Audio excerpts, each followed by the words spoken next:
Yes, showtime. Lights, camera, action. This is what we do all day. We owning this showstopper. So bossed up. Brown skin tone, aviator shades on Miami hurricane, Brooklyn storm, tidal waves, lightning, thunder, earthquakes, making your soul shit confident, rocking it, gold grilled out, shining blaze, so we on stage, unstoppable, we on a rampage, it's showtime, it's go time, we gonna light this up, we about to make it shine, we strong on this, heavy grown to this, still rhyme to this, the definition of hot, tight beat to this, pen and pad to this, microphone to this, hitting hard to this, yes we rock, ambition, competition, non-existent, we got this, it's showtime, it's go time, we lighting this thing up, they watching how we shine, it's your time, it's my time, about to hit them where it hurt, let's go to work, it's showtime, it's go time, we lighting this thing up, they watching how we shine, it's your time, it's my time, about to hit them where it hurt, let's go to work, magic gold, divine gravity, PIMP, hustle and flow, hard like concrete, lock and low, let the sound string press play, here we go, Miami, Brooklyn, Atlanta, New York City, Los Angeles, Houston, Seattle, Tacoma, New Orleans, Portland, Las Vegas, so on and so on, runway ready in the zone, you can rock these hits on every platform, we won't stop until we get enough celebrity skin, so radiant, it's showtime, it's go time, about to hit them where it hurt, let's go to work, high definition, satisfaction, freedom stars,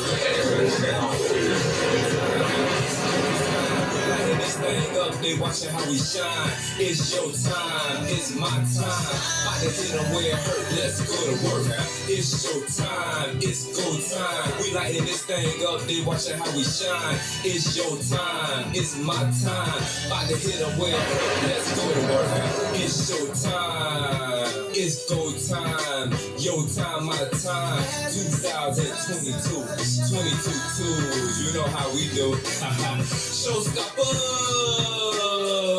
opening act, sure, we'll do that, and we headline too, right, so bossed up, yes. It's showtime, it's go time, we lighting this thing up, they watching how we shine, it's your time, it's my time, about to hit them where it hurt, let's go to work, it's showtime, we lighting this thing up, each and every time, about to hit them where it hurt, lighting this thing up, let's go to work, it's showtime, it's go time, we lighting this thing up, they watching how we shine, it's your time, it's my time, about to hit them where it hurt, let's go to work, it's showtime, it's go time, we lighting this thing up, they watching how we shine, it's your time, it's my time, about to hit them where it hurt, let's go to work, it's showtime, it's go time, we lighting this thing up, they watching how we shine, it's your time, it's my time, about to hit them where it hurt, let's go to work, it's showtime, it's go time, we lighting this thing up, they watching how we shine, it's your time, it's my time, about to hit them where it hurt, let's go to work, okay. What's up, y'all? That was fun. That got me a little hot. Hope everybody had a safe Halloween. Yeah. Yesterday. Yeah. We were supposed to record yesterday, but yesterday was such a long day that we didn't record yesterday. Yeah. We it was a lot of stuff to do yesterday. So happy to be here with y'all today on this November 1st, Saturday. Like, share, subscribe, and comment. Yep. 2025, November 1st, Saturday. Our topic today is, how do you feel about religion? You want to start it out like you do, or you? Well, myself personally, I'm a more spiritual person than religious. I don't support organized religion. After growing up seeing people like Jim Jones and Reverend Ike. I'll be back, y'all. I need some matches. You can continue. I'll wait till you get back, because I want to finish what you hear, because you might comment while I'm saying stuff. All right. Very touchy situation that is with religion. People have died over it. People lost their jobs over it. As I was saying, people have died over religion. People still dying over religion. So that's a very, very touchy situation with religion. When you come talking about religion with people. Yeah, I'm with you. I'm spiritual. I didn't done my share of religion, you know, because you come up as a kid. We come up as kids, and I think the average person like follows, you know, whatever path their family is on religiously.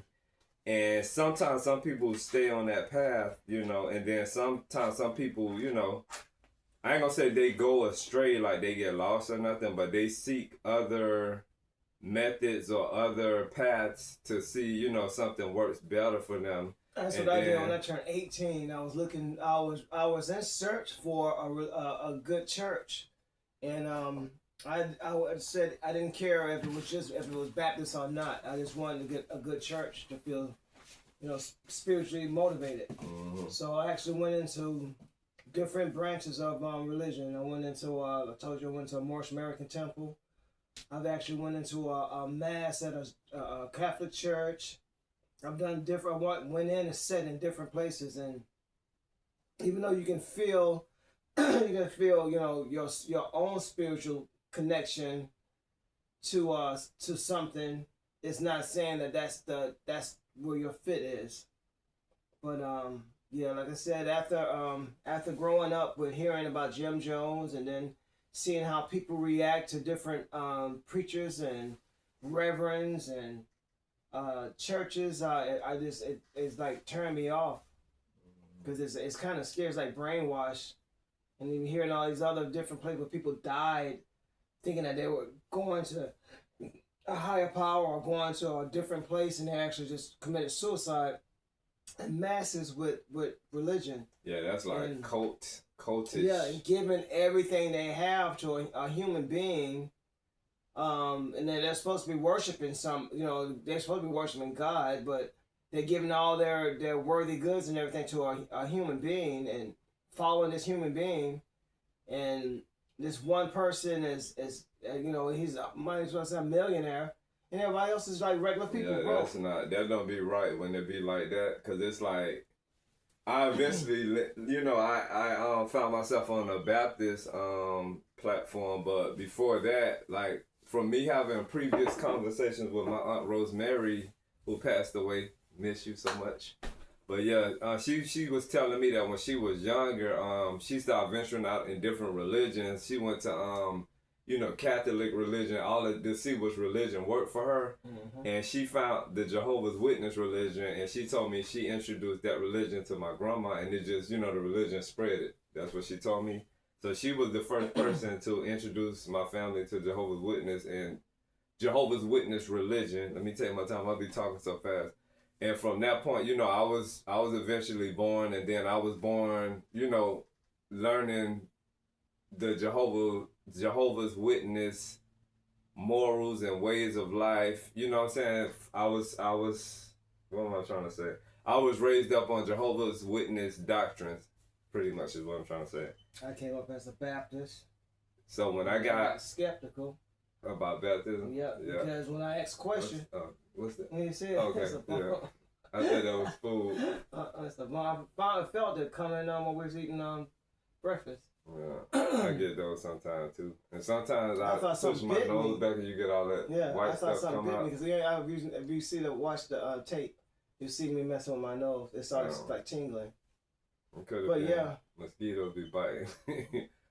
But like I said, the problem I had right off the bat was the questions I was just when we opened the Bible, and I got to the part where it says and we'll make them as you know, in our image, and that hit me right then. I was 12 years old.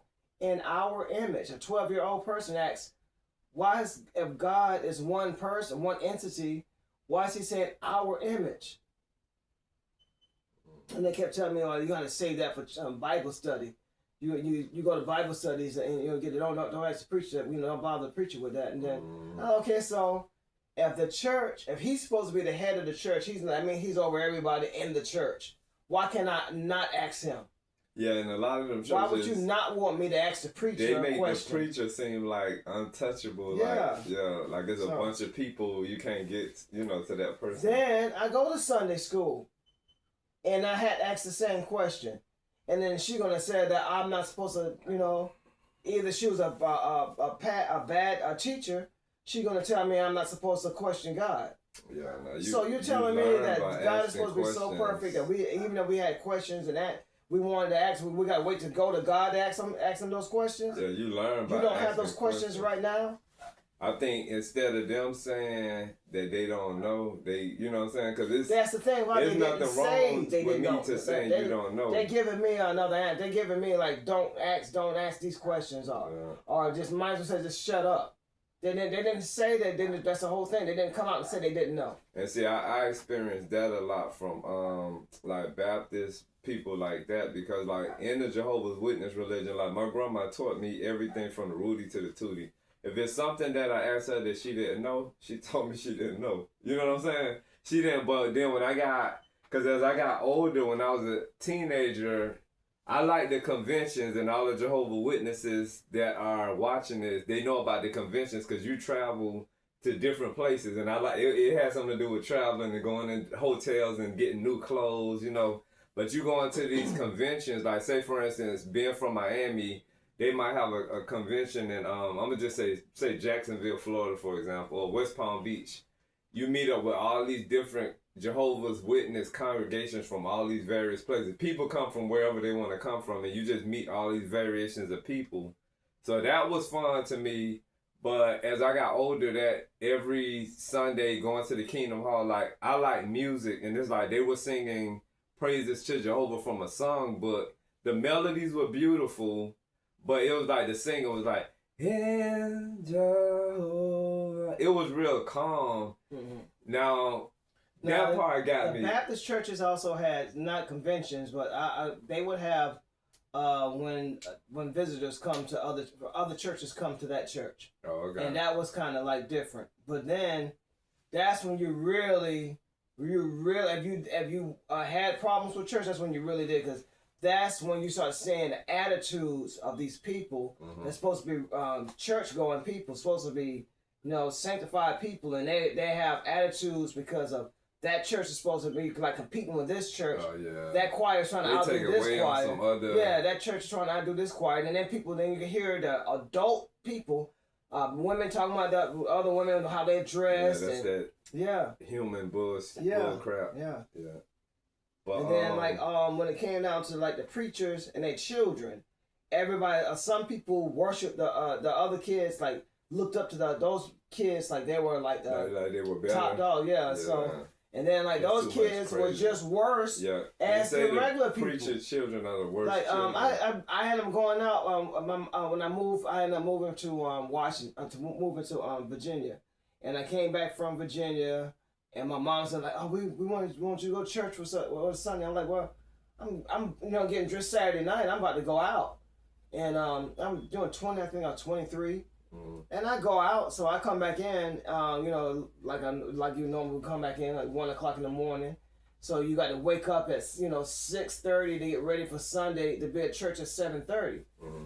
So I get up, and I mind you that Saturday night, I saw this guy in the club just throwing them back, and just as mad talking, just as worse as everybody else, and grabbing asses and grabbing titties, and then I see him in church. Now he's acting like he's all holy and everything, singing church, the church song. He's the one of the lead singers, the son is. And I'm looking at I say he's more hungover than I am. You know, he done had way more drinks than I had. I only had like 2 drinks. And I saw him myself putting down 4 or 5 drinks. That's something to think about too. How people go to the club this one night and then the following next day, it's like nothing happened. That's kind of like that's crazy. Like I said, I had just moved back into town from out of town, and my parents, you know, because I was gone like 7 years, something like 7 to 8 years. And they wanted the people at their family, their friends at church to see me and all this stuff, and I also it was like a transformation because I was skinny when I left. When I came back, I was built. You know, everybody thought I was in the service, thought I was in the Marine because I worked on the base. Right. So that was different. But then, like I said, and they had churches on the base. They had the chapels because I remember, when I was my short time in the military. Yeah, I actually had to go in there once because I lost my granddad while I was in Virginia. That's when I found out he had passed away that Thanksgiving, but I didn't know it until New Year's. And then I went through my problems with that, dealing with that, all the way from that from New Year's until in June or July. I was really going through it. That was like one of the hardest things because I was really devastated seeing him. Like I said, he was the biggest person in my life. He was like 6'5", 6'7", big man. And then I saw him with all these he hooked up with all these machines and it scared. When I first time walked into the hospital to see him, it freaked me out because I already thought I had lost him. And then seeing him like that, I ran to him and hugged him, and he was trying to calm me down. And I like I said, it scared me. And then I didn't want to go back. And then when I did go back, I had questions for everything they did, and the doctors were so pissed off with me asking so many questions. They told my grandmother not to let me come back to the hospital because I was questioning everything they did. Every time they gave him something, I want to know what it was, what it's supposed to do, what it was for. Is it going to cure anything? You know, is it going? You know, is it just prolonging? That's all I wanted to know. I was, that's my grandfather. Yeah, but people are just. I really hate doctors. I really hate doctors. I really hate nurses. I think they're just. I really don't. If there is good doctors and nurses out there, I would love to hear from them. I think there's some good doctors out there. Well, like I said, the ones that have. And mind you, this was also in the This also was in the 80s. So I don't know if it was a difference because that was shortly after the 70s. You know, segregation was just over in 69, and I think the Vietnam War was just over in like a 74, 76, somewhere around there. I think it was 74. That's probably the time you were born. Yeah. I think Vietnam War was just over. So, I was 10 years old. Yeah. And, the 70s was the bomb. Yeah, but that was my favorite era. And that was in the South, so racism was still showing its ugly head. So I don't know if that had something to do with it, because we moved from Brooklyn to South Carolina, and I was young, and then my grandfather ended up getting sick. I didn't know the whole time that when we moved there, it was because my grandfather was sick. And they didn't, they didn't mention it to us. They were just telling us that we were just moving. Because, mind you, we were in Brooklyn. I was born in Kings County. Melissa and Tony was born in Queens. And then when Malcolm X died, the area, like I said, somebody broke into our house. Somebody broke into our house and had put a knife to my oldest brother's throat and robbed my mother and my father. And this is after a leader of our community passed away. These were African Americans robbing African Americans. Yeah. But yeah, getting back to the music in the Kingdom Hall, it was too mellow tone. Cause like I said, I'm a lover of music, so it's like as I got older, and it would be some weekends. Well, on Saturdays and Sundays, I retract the word weekend. We'll tell y'all why we try not to say weekend. It's a whole show we gotta have about the language. But yeah, it would be those Fridays, Saturdays, and Sundays, when we would spend the night at our cousins' houses, and once we got out of school Friday, and somebody would pick us up or either we'd get dropped off over there. So on some Sundays, Okay, so some Friday, Saturday, and Sundays I would spend that Friday, Saturday, and Sunday with my cousins, my aunt Cora, and her kids. And Cora was Pentecostal, you know, and Cora like spoke in tongues, and we would go to their churches with them on some Sundays because it would be early before it was time for us to go back home because, you know, we had Monday, we had school that following day. So, man, went to them churches with Cora, and I'm talking about these people raising the roof, it's drums and just horns and all kind of pianos, and the church just bouncing, and it felt so good. But I got kind of confused when it came to them speaking in tongues, and then when they caught what they call the Holy Ghost, and they was like gone, and like it was like people foaming at the mouth. That part, Wow. that part took me somewhere because I never seen that. You know, going to Kingdom Halls, you know, being a part of the Jehovah's Witness religion, I never seen all of that.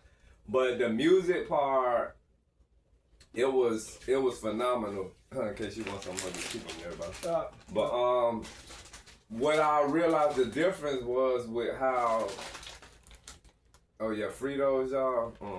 What I realized the difference was with like Pentecostal and a lot of the other like Baptist churches and stuff is like when the preacher gets up there and preach, it was more of like an entertainment type of thing where I realized they would take little certain inserts from the Bible, little scriptures, and then they made this long speech, you know, on that, and it was, they'll have organs playing in the back and people shouting like, yeah, you know, Jehovah's Witnesses don't do that. So what I give the Jehovah's Witness religiously is that they're more, to me, of a educating type of religion because they go back and they pinpoint dates, locations, eras, times, you know, whatever it is that you're talking with about. With Baptist churches, most you're going to get is good food on every second Sunday, and preachers are you're going to get sweaty.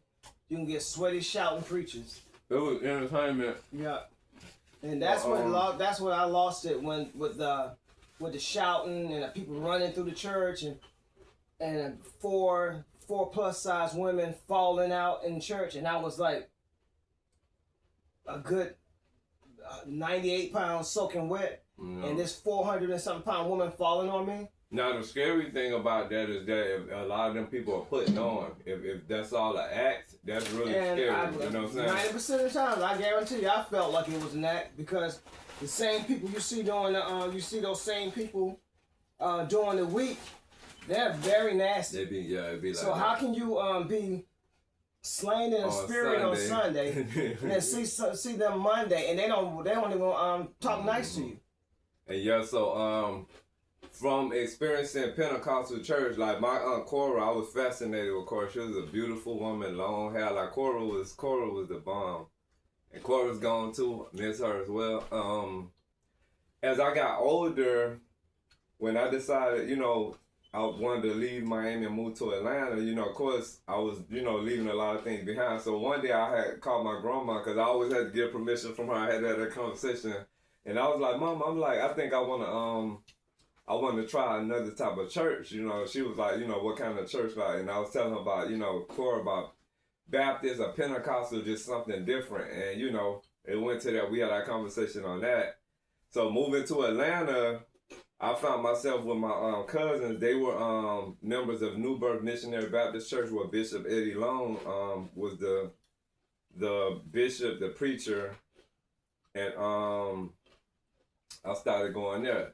So when I eventually ventured out on my own life in Atlanta. And I thought bishops were in Catholic churches. Yeah, that part confused me because I didn't start hearing about like bishop and Baptist until like I've never heard that. That had me real confused because I remember like the archbishop, cardinals, you know. So I always thought bishops were in the Catholic churches. You know, so yeah, that was confusing. I don't know how they worked that into the Afro-American Native sector, but. Yeah, going there after I ventured out on my own, got my apartment and everything, and I continued to go to New Birth, you know, and I became a member, and it was a lot of things that raised my eyebrows, but I kept going with the flow. I was really young, and I was like super duper young. But the difference, what I noticed with Jehovah's Witness versus like other churches, when it comes time to tithe and offerings, when you walk in the Kingdom Hall, they usually have podiums on the sides of the entry and exit. Like, it's basically just like this tall podium, and it's got a little slot in it. And whatever amount you give, and you just roll it up. My grandma used to just roll the money up and just drop it in there. You ain't got to fill out no form. Nobody know what you gave. Even if you put your hand there, if you ain't got no money in there, you just put your hand there and make it look like if somebody looking. They don't know if you put nothing in there or not. So it showed me that, of course, money is needed because those organizations, you know, they got to thrive. The facilities have to have power, water, gas, light. So I understand that. But when I, like, being in the church with Cora and then, like, being a member of Newburgh, then I wound up going to, what's that other man named Creflo Dollar? World Changers Ministry. Then I went to Beulah Baptist Church. Wow. Then I was at Foundations of Faith. I tried a bunch of different places, and they passed those collection plates around. And people, you know, people look to see how much you putting in there, or if you putting anything in there. Sometimes, if you don't put nothing in there, some people give you like a sluggish look, like, you know. But when I went to New Birth, Eddie Long was giving this massive preaching like he do every Sunday, and they start playing all these beautiful harmonies, and he was like, somebody out there, you know, I feel what you're going through. You know, it's like they start talking to you, come on up here, and da-da-da-da. So people decide they want to come, you know, join the church. And I'm talking about, you get this whole stadium of people, you get all these applauses and claps for you because you got to, you know, walk to the front. So me being one of them people, we went around the back. It's a long story, so I'm going to just make it short as I can. We go up to the front, you know, he laid hands on you and all that. Then you go to the back, and they had all these people in the back in this big prayer circle. And they told everybody to hold hands, and, you know, they had this officiating person back there. And she gave prayer over everything that was going on with all of the new members. And then they gave us this packet of papers to fill out, which was weird. Because it felt like I was filling out papers for a job or for taxes or something. So, yeah, it went to other dynamics. I'm like, yeah, I'm like, they need to know all of this information. And then they have envelopes where you put your name on it, and, you know, so they can know how much you've been tithing. Like, almost like a bank where you get statements and stuff. So I was like, this feels kind of weird. But to make a long story short, y'all, I did my share of churches and kingdom halls and religious sectors and organizations. And I just got to the point where I called my grandma again. We on the phone. I'm like, Mom, I don't think I could do no church and none of that because I'm giving my reasons. And her words was, as long as you keep your relationship with God, you know what I'm saying? Just do it that way. And I miss my grandma. She's not here no more either. But yeah, so when it's like I got words of confirmation from her, you know what I'm saying? And I just carried on spiritual from that point, and I feel better this way, you know. But going back to the experience I told you I had when I was asking the Sunday school teacher questions, she pretty much was calling me a demon. Yeah. And that she's trying to save my soul from going to hell. So she kept opening this part where this prayer I was supposed to read. If I read that prayer. So that means she was judging you. Yeah, if I read that prayer, that's going to save my soul. And I'm like, okay, I said, you can't even answer any of my questions. You still trying to get me to read this. Yeah. So my belief is my belief. I said, you know, you're supposed to be a Sunday school teacher, and you hadn't answered any questions I asked for. Yeah. And you're really smart with the mouth.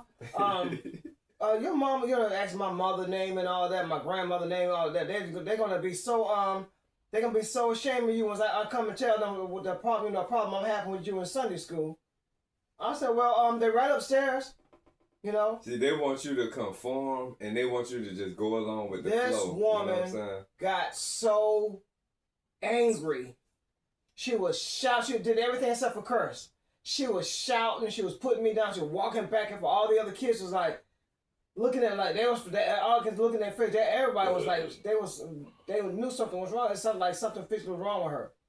Then she just kept trying to get me to read this part to try to save my soul before I left from that. I'm gonna read that before I leave. I'm like, you're not gonna force me to read something I don't want to read, because then you can't even answer the question. I'm asking you, why is it saying that let's make them in our image?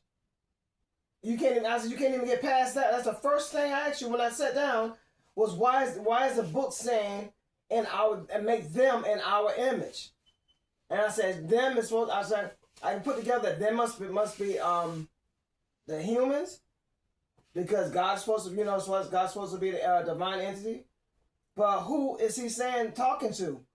If he's talking to, he sounds like he's talking to more. It's just more to him. He's not talking to himself. He said, "Let's make them in our image." So who is he talking to? And you don't hardly hear people talking about that. Like, I think a lot of Christians just go with the flow. Because I think you got to hit pause when stuff is questionable to you. You got to hit pause and wonder what it is. And she was physically trying to restrain me from going upstairs. She got all in my way. I said, "Lady, get out of my way. You gonna hit me?" I swear and then she was a big woman. I had problems where I had to get somebody else to go upstairs to get my mother. Nobody want to join a religion under those terms. And this was in a basement. They had, it was like probably 20, 30 kids in a basement. And then it's pretty much like church, like church ministries torture. Yeah. Like she was going to make me be a part of this church. She was going to make me read this scripture out of this book against my will. Without answering any of my questions. It'd be more bad stuff in the church than, out of the church. Yeah. So, you can't force nothing on nobody like that. And I learned that there's a lot of different religions within Christianity that do that. They try to force it on you. Yes, I had a lot of hell in me.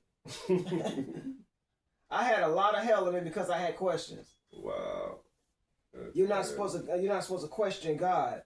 Yeah, that's okay. So what is Sunday school supposed to be? You're supposed to be teaching me the Bible, but you can't answer any. I can't ask any questions. Then that's brainwashed. That means just take it in and just make it your own and don't. Yeah, she was just looking for wanting me to be quiet and listen to her talk, and then we're gonna go on the back upstairs. Completed your Sunday school meeting. That ain't real education, because real education is being taught something and then thinking, processing it in your brain and then having questions about. Just like even in school, you ask. They give any test you give, you asking questions, so you can learn the what the answer is and why you came to this conclusion with this answer. Mm-hmm. But one of the other things got me with like churches, like I'm gonna say New Birth, for instance. Now I'm gonna give the Jehovah's Witness their props too on dress code, because the dress code, it was very respectable. I went to start going to New Birth. You talking about sexuality, like the women got these form-fitted outfits on with cleavage and just all of this is open, and it was like a sex show. And then, guys is looking at women and then they had short skirts on. I'm like, this don't seem right. Like, this supposed to be the house of the Lord. You know what I'm saying? And then, if they dress like that, it's a lot of lusting and temptation going on within the church, within the house of God. That's another thing. I've had people say, like, you're not going to wear no blue jeans in this church. No blue jeans. New Birth didn't care. And that was the thing got me when I moved here. My cousin, the biggest thing they said, the church says come as you are. You ain't gotta have no, how you dress. And we in there, I wore blue jeans, I wore shorts, because when I moved to Atlanta, it was summertime. So New Birth was like no church. The music it had me, because people in there bankhead bouncing, and it was just. That's when Fred Hammond and the Radicals for Christ was real heavy with that song. We're blessed in the city, we're blessed in the field, we're blessed when we come and when we go. But yeah, my first time ever going to in a Jehovah's Witness, I'm into they call Jehovah's Kingdom Hall. Going into the Kingdom Hall was here in Atlanta, Georgia, and it was over there by South DeKalb Mall. Okay. Because back then that was in that was like 80. There's some more Fritos over there. Mm-hmm. That was like 84. That's 84, 85. So after they caught Wayne Williams, I was here and I was working at this family store, this family restaurant. It was a barbecue restaurant. So you went to the Kingdom Hall at one time, or you was? No, I went there. I went there. I told probably at 5 times, maybe 5 Sundays. It was each Sunday that I worked, and then the reason I just stopped going because I just like I said about. I was just curious of what the kind of church it was. But I went in there, like I said, the first time I was just passing by, and this lady saw me passing by, and she saw, it's a long stretch, and I was walking, and she was like, she was going to give me a ride home, but she wanted to go to church first, and after we come from church, she'd give me a ride home. So I went in with her, and that's when I saw the Chinese, African-American, Anglos. I just saw so many mixed people in that church, and I was blown away. And that's another good thing I was going to say about Jehovah's Witness. When you go in there, it's international. But the Baptist churches, the Pentecostal churches, it was just all I don't think I've ever seen it was just all African American Native people. But yeah, you're gonna see every denomination. I don't think I've ever seen a Chinese person in a Baptist church I ever went to. But that made me feel different. I felt different, and I was like excited to go the next Sunday. Mm-hmm. And then I just went a couple of times, and after like probably my 5th time, I was like, okay, so I know what the kind of church it is, and I felt good about going there. But excuse me, I just wasn't into the organized religion. I didn't, I just felt like if I felt low, if I felt like I needed to hear some words, encouragement or something like that, then I'll walk into one. Mm-hmm. But after that, I'm with you on that though. Just being spiritual, I love it so much more because that organized religion is you can be within the Baptist religion and you can go to 10 different Baptist churches and all of them got different I'm like this under Christianity umbrella, but they got different things that govern their church. I thought it's all supposed to be the same. You know what I'm saying? And it's just and then the people, like you said, if people in there that's bad, it's a lot of bad in the church. And speaking of bad, what made me stop going to New Birth Church is there's one specific Sunday, I'm in there, and Bishop Eddie Long is giving this speech on homosexuality. I'm talking about he bashing and people cheering. He got all these people in the audience just they riled up. So you could tell the gay people in the congregation, because them were the people getting up leaving. So you could tell all the gay people. I sat through that sermon and I was like, I would never come here again. But the part that got me is that for him to be preaching against homosexuality, my thing is, if people view homosexuality as wrong, being gay, man with man, woman with woman, whatever, man with woman and man, or woman with man and man, if you view all of that wrong and you're supposed to be this church person and you believe that prayer changes things, I think the biggest thing that you can do for that person or for those people is to pray. If you bashing them, you pushing them further away. If they doing wrong, then that means they need your Jesus even more. So you pull them in more. But when you hit fast forward from when Eddie Long was making that hateful speech, all of those words, it was just not a good energy in there. Then hit fast forward and found out that he has been having sex with boys. I'm like, wait, I did a 180, or I'm gonna say a 360 like an owl. Like my head literally spent all. I'm like, no, this man preaching all of this hate speech about homosexuality, and all along you was having sex with little boys, like high school students. A married man with children. I think anybody that was just crazy. Preaches hate. Anybody that preaches hate, that's not a church. Yeah, that was like it was like it's supposed to be nothing but love. Yeah, that was just hate. And then judging, how are you so holy and higher than everybody else in the world that you can point at somebody and judge them?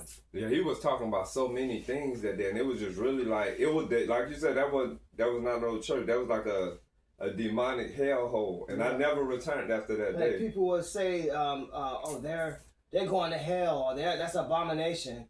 That's some strong words, and you're just another human being. The thing about the Bible don't speak on homosexuality all the way through. Then when they associate Sodom and Gomorrah with homosexuality, that's just one part of everything that was going on. But for some reason, the Christians of our race, they put that, anytime you say Sodom and Gomorrah, they put that with homosexuality, and that's not the case, right? It's a whole big slew of things that was going on that they leave out. It's crazy. But with the way Christians are, it was murder and it was a lot of things, debauchery. It was all kind of craziness going on. People was having fun, and my thing is, do you, whatever your maker or whatever, it's all your life, whatever. Just don't hurt nobody else in the process. But yeah, once we found out he was, and then I remember one year him and Martin Luther King's daughter, Bernice King, they had a march on homosexuality. I think this was in Atlanta, downtown Atlanta somewhere. And I'm like, damn, they really like not feeling it. Why would you have a march against homosexuality? And then I swear she looked like I thought she was a lesbian. She looked like this lesbian. I know she was really stocky and she had that. She looked like a lesbian. I know yeah, like too. she would wear one of these, like she'd be wearing. Yeah. That's how she looked. I thought she now was. She looked yeah. femme. Yeah, but to each his own. Now she looks feminine. I just think that if you are a true Christian and you believe prayer changes things and Jesus died for people's sins, then you need to pray for that person. Don't. And you'll be pushing love than hate. Yeah. So you're almost near starting a hate war against a group of people. And the crazy thing about that, while they starting a hate war, they got a lot of stuff about their life that the Bible, that they don't correlate with the Bible, that they off alignment with how I say we all fall short of the glory. Mm-hmm. They falling short of the glory too, but they looking at what you doing and they not thinking about, oh, I got kids out of wedlock. Oh, I'm a woman that, the Bible speak against so many things like adornments and makeup and hair. They do all of those things. Then women are supposed to go in seclusion when they have their period. On their menstrual period. Women supposed to isolate themselves from the public when they menstruate and if I'm saying that right, menstruating, menstrual cycles. But yeah, women are around in the public and then you got to deal with her with these cranky moods. And the Bible said that she's supposed to isolate herself because she's an unclean thing. So it's just like so many people in Christian religion, they look at what you do, but they don't look at what they do. They'll be in a relationship with somebody out of wedlock, having premarital sex, then got pregnant and had kids from multiple men, and ain't married to none of them. It's just so many things. They might look at horror movies or celebrate Halloween and let's get on the holidays. With Baptist churches, you can pass by. I bet you right now if they're just taking it down, not putting up Thanksgiving. But a lot of Baptist churches that had Halloween decorations, and I had Thanksgiving decorations, and I had Christmas decorations. And the thing about holidays, and I give that to Jehovah's Witness religion because they don't celebrate holidays. And what it is, one of the 10 Commandments speaks about the God of that Bible being a jealous God. And celebrating holidays, you're giving praise to other gods because Christianity is really a pagan religion. It's not just the one God in that religion. There's multiple gods within Christianity. So when you celebrate Valentine's Day, Christmas, and Thanksgiving, and Halloween, and all those different even Easter. And then most of those days it's got death linked to it. Yeah.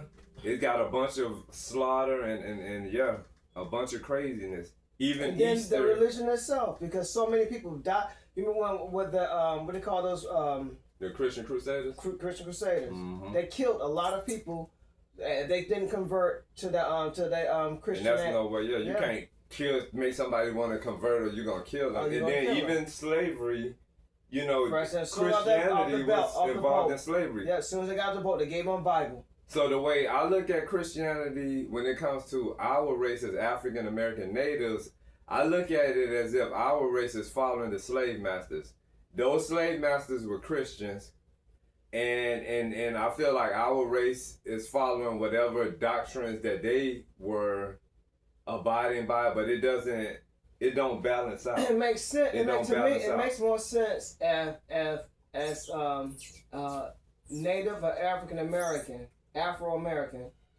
You will be more concerned with finding out your roots, find out where you came from, and then find out what your religion was then. Yeah, because whatever religion. Study that religion. Yeah, and even with not that, because remember we're part of Native too. Everybody that's here, a lot of our ancestors were already here. Because you got some African American natives that make it seem like they're bigger than others because they're like, oh, we already had people here. We didn't come on boats.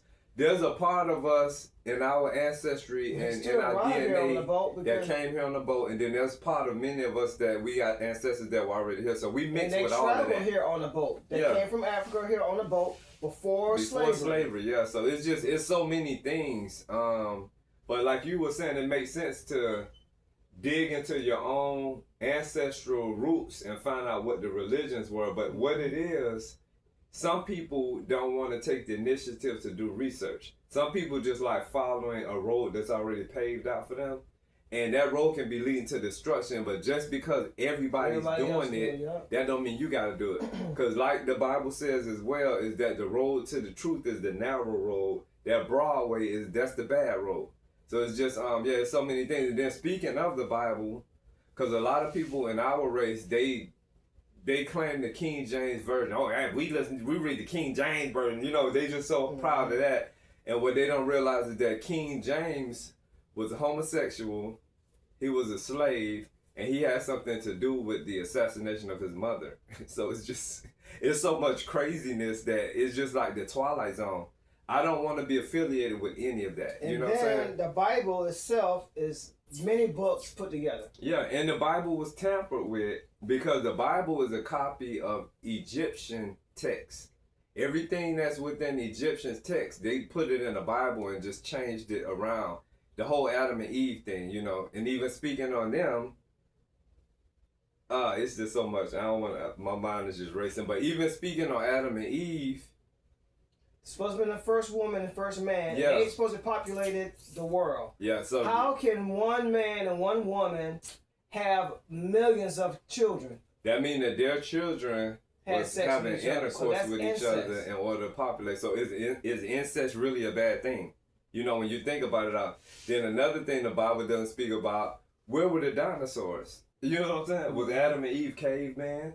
And then what a lot of people don't understand is that where all of this took place was in Africa. Because it's like I said in our previous, when we did that pilot show, I've been brainwashed because looking at the 10 Commandments and Ben-Hur and all those different movies they created, it made me think that those people back then were Anglo-Saxons.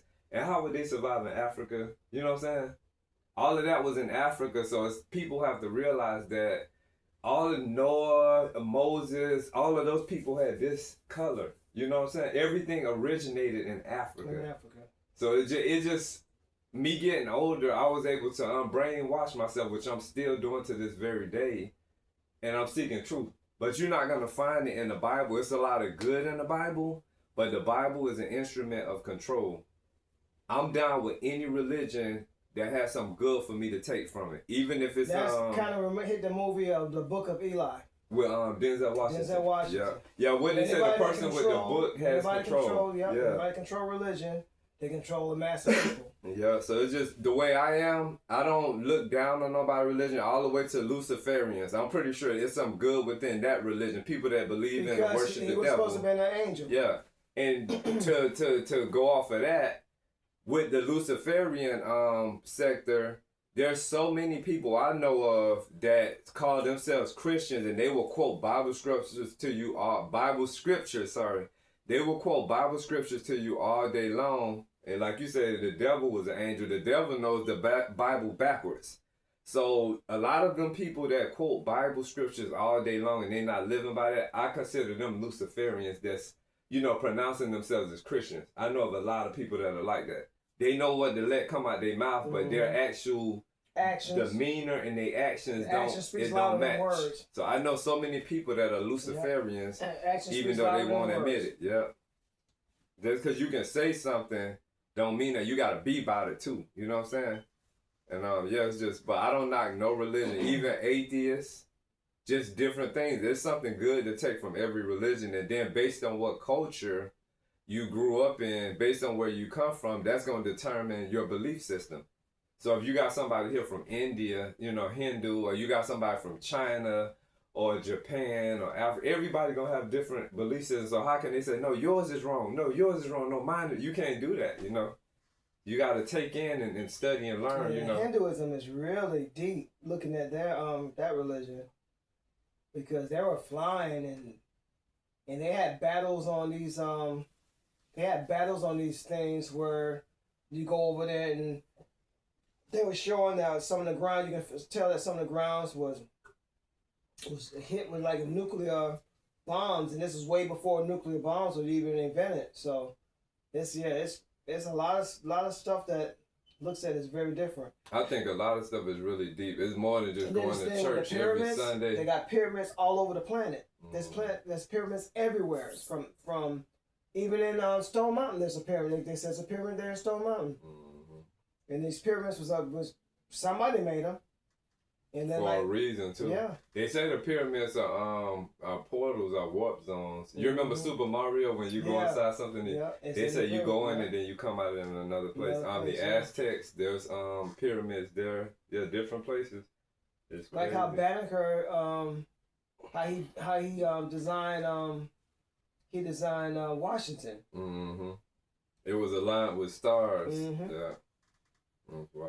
And another crazy thing, I'm not saying that it's not true, but when you think about the Great Flood, when Noah was instructed to bring two of the same, how in the heck did he put all of them animals on the ark? On the boat. Think about I don't know.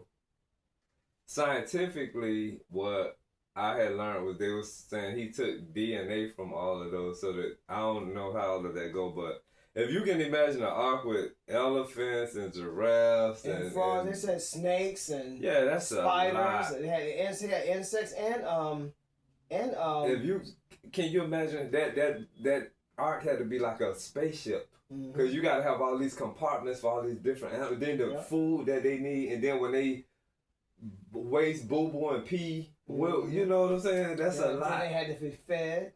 That's a lot. Yeah. And then while they probably mating, so then you got, that's a lot. Yeah. I'm not down talking that, but that would be one of them things, like you said, where you got questions. You know what I'm saying? Like, can somebody answer this? Because, that was really... you got to look at what the topic is, and you got to go into, because like you just was saying, that makes sense. They got to eat. They got to crap. They got, they got to pee. They're going to mate. And then how long the duration of they said that they were there. Was it 40 days and 40 nights? That's when it rained. That's how long it rained. So they was floating that long, right? Yeah. So then because some animals like rats, they can mate and multiply within. And rabbits. And in a short period of time. So that's something to think about. That is something to think about. And then flies, they only live a lifespan ain't, but I think what is 72 hours? And you got honeybees and it's just a lot. And where this food was stored at, and can you imagine an elephant pissing? Where all of that's going? And shit. And somebody when they clean up these stalls, where are they putting the waste? Yeah. Then you got lions, panthers, and somebody got to go in there and feed them. Somebody go in there and clean they stalls. And then to feed them, that means they had a lot of slaughtered animals on that. I don't know how that goes. It's like I said, it goes very deep. Yeah. And then like those questions, I can guarantee you, when that came up, if I would have asked those questions, they probably would have committed me. They would have kicked your whole family out the church. They would have committed me. They were like, get rid of him and all of his family because he is too much. Yeah.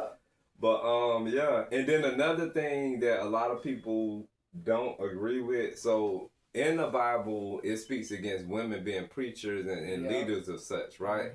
So that was one thing I realized, not being at the Kingdom Hall. At the Kingdom Hall, I'd never seen a female like doing manly things on stage. But when I went to Pentecostal and Baptist, they gave them women microphones, and them women was up there and a lot of stuff they did was not biblical. They just emotion based, and they knew how to rock the crowd, but it went off a script. You get what I'm saying? So I'm still a firm believer in that, and call me whatever, a misogynist or whatever you want to call me, but I'm a firm believer that when it comes to certain things, women are not supposed to be leaders. I think a man is supposed to be there. And like I said, call me what you want, but it makes more sense to me because if you go back into the days of the Garden of Eden, before Eve was created, Adam was there doing what he was supposed to do. It wasn't until she was created and then he started following her, that's when they fell from grace. Once, God gave the instructions of not eating from that tree. And he followed her, and that's when he fell from grace. And I grew up without my father in my life. I was raised by my grandma, my mom. But I believe that a man is supposed to be a leader and a head. Other than that, I think things are not going to be as good as they should be or they could be. So I see all of these female preachers on social media and on YouTube. I'm like, it's just a lot going on. And they get glammed up. They got lashes and nails and makeup and weave. I'm like, is this godly? And one woman made a song and said she doing all this for Jesus. I'm like, this is like really getting crazy.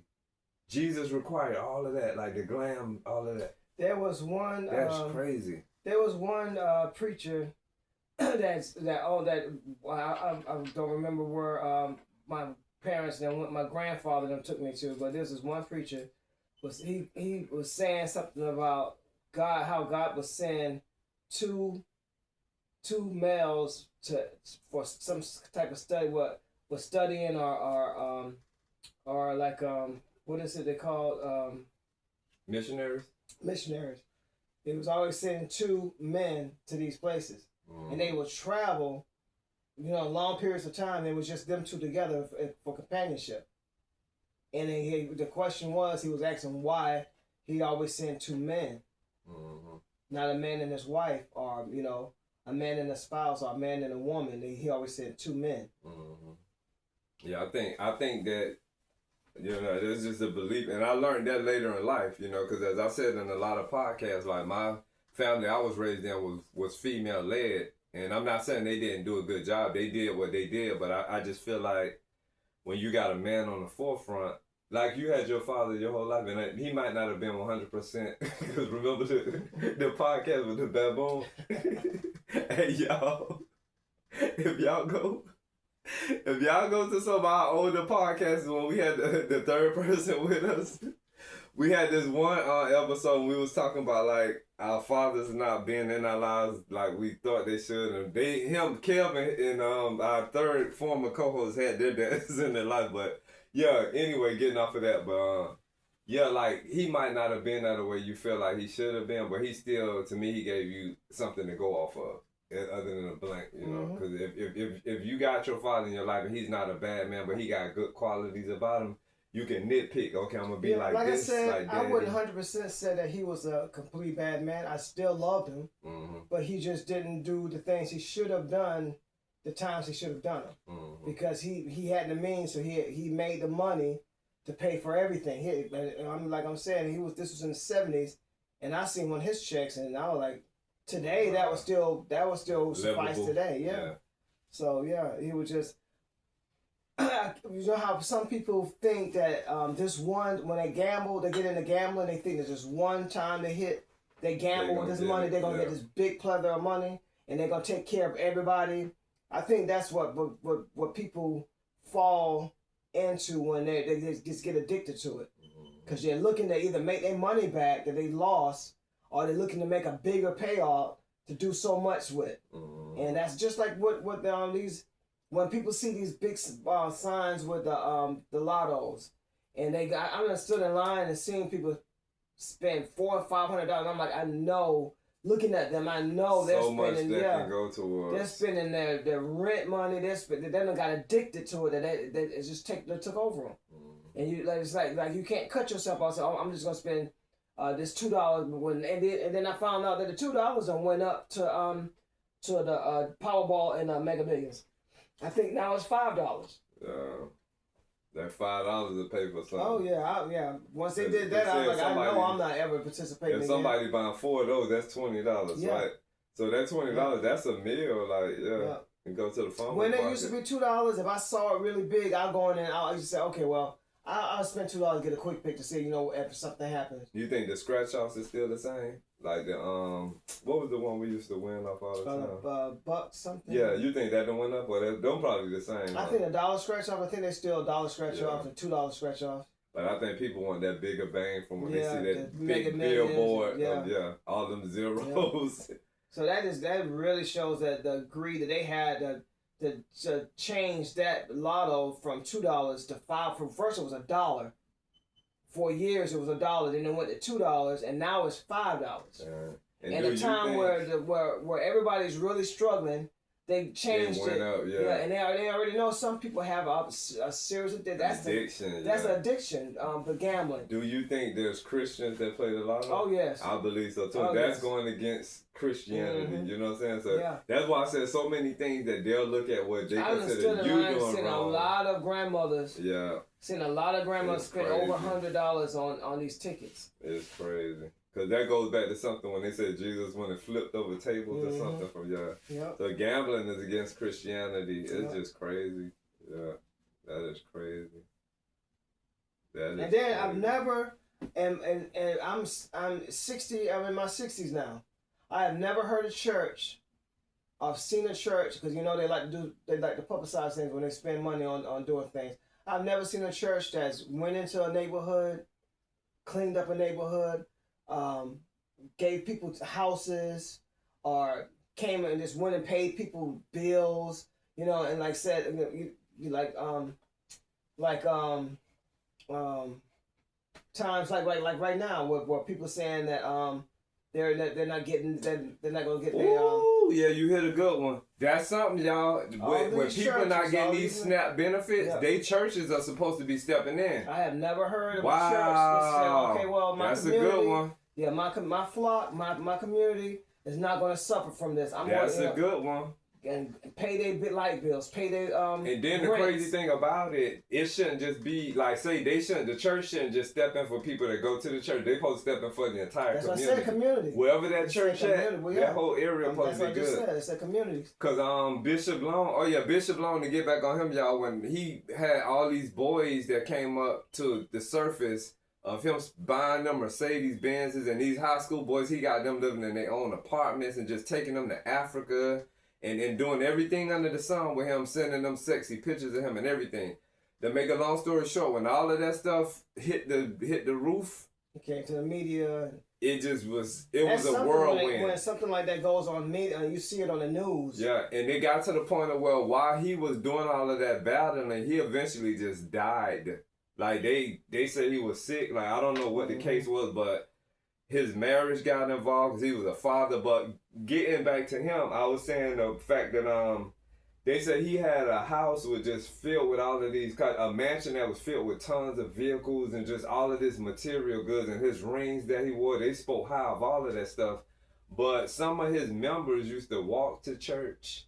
They used to have to catch the bus to church. I feel like when you got money like that and you got people that want to come to your church, school buses can be riding right in front of people's houses or apartments and pick them up. Even if you got to do 5 doggone rounds, keep filling that gas tank up because you got the money. These people giving you their money. They catching a bus. They getting up early on Sunday when they could be at home cleaning their house and spending time with their kids. They getting up to come to the church, you know. I witnessed that, people walking there.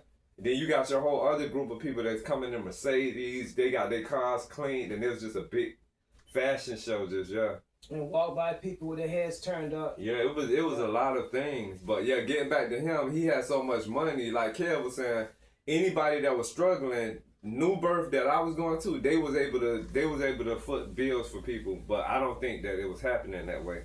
Like I said, back in the days, people used to flock to churches for all kind of stuff, like. Churches used to put families up.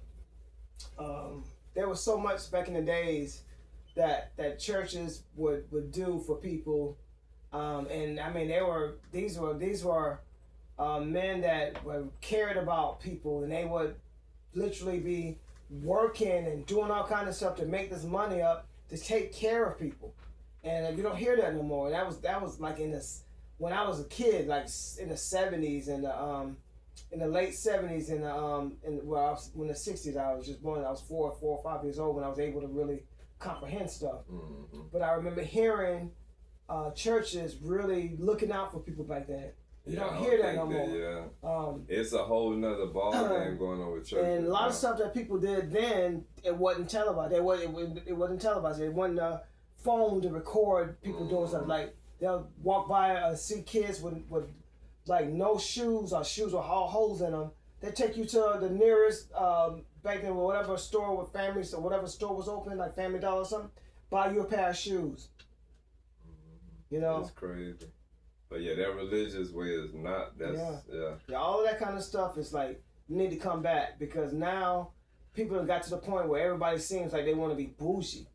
They don't even look like that. They can pass by a little boy that's you know, in dirty clothes and just like laugh at him or pick at his parents. And to me, I'ma just say bougie is bullshit. You know what I'm saying? And there's nothing to do with the child. Yeah. If his parents is not dressing him or have the money or the means, sometimes they might not even have the means to dress the child because they done had 5 or 6 kids, and like I said, it's just the woman with 5 or 6 kids by herself, and then she's more concerned with her eyelashes and her hair. Yeah, it's crazy. And then the ones that are concerned with their kids, they don't have the money to do what they need to do. It's crazy. Yeah. So it's really like what they're doing now. They should have done a long time ago. But I think they need to make sure this money is going into the hands of the people that really need it. You know what they probably need to do? Cause like when the people, I'm gonna say female, cause I think it's more female recipients of SNAP than anything. Like I don't know which ratio compared to Anglo and Spanish and African American natives. But I think all of them need to be, any nationality, they need to make sure that money is going in the hands of the families of women, that that's going to any men hand. They need to go to people's hands that really need it. You know what they need to do? So since we in this new era of technology, right? So say if you get a female, because they said these females getting $1,000. So say you get a female to get $2,000 in SNAP benefits every month, right? They need to have a database of a system where it's food already there, and then they don't receive the money, but on the computer they can see what their balance is. And like I said, the government got this where you got all these different types of bread. They can pick what bread they want, what cheese they want, and all that, and it gets shipped to them like Amazon. Yeah, just like how they need to do something like that because a lot of these females that make videos saying that they sell their stamps, they get their nails done. Certain nail shops these women go to, they accept the EBT cards to get their nails and their lashes done. And their lashes, yeah. And that's not fair for taxpayers. And the children. Yeah, and because that money is supposed to actually go to them. That money is actually for them. And that goes back to what I was saying about in a lot of situations, women don't supposed to be leaders. I don't think a man would have just got just crazy like that with money. You know what I'm saying? No, he got kids. I think a man would have handled things better, you know? Because for one, only thing a man is going to spend money on, if anything, is a haircut. Yeah.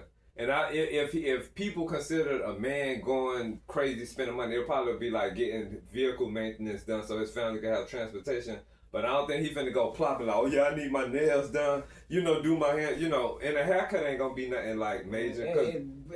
Trim up his face. A lot of stuff women get done, it adds up. Yeah, they gotta, some of them do this on every week or every, unless they stuck on all these people spending money on these Nikes, these $200 and $300 Nikes. And then some of the purses that these women have be astronomical. $1,500. $1,500 purse, but you ain't got $1,500 in the purse. So yeah, it's just. Yeah. In my opinion, like it's a lot of things that these women need men to be there to be a form of a balance, and it's just it is what it is. It is what it is. You don't need this. Don't waste this money on it. Yeah. Let's get the food for the kids first. Let's make sure the kids have shoes and you know, pants and shirts. Then whatever, if there's anything left, you should be good. You should, if you need something for yourself, there's plenty of part-time jobs you can get to buy your dress, buy your purse, buy your shoes, get your hair done.